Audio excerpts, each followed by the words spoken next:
Hey everyone, today we're making peanut butter Rice Krispie treats.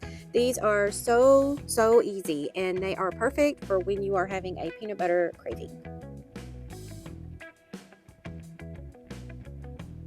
So first you're going to put 6 cups of Rice Krispie cereal into a very large bowl, and then in a saucepan add 4 tablespoons of butter, then a half cup of peanut butter, and make sure everything melts really well.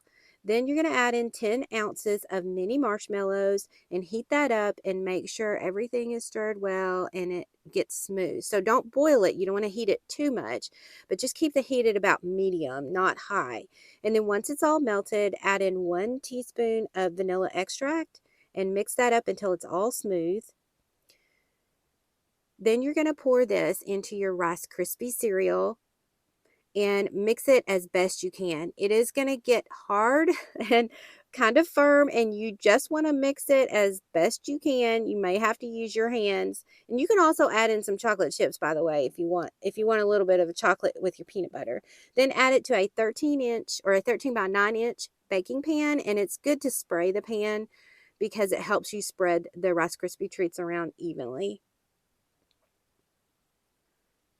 So after they've cooled, you can cut them and then you're free to enjoy them. Make sure to store these in an airtight container so that they're going to stay chewy for you.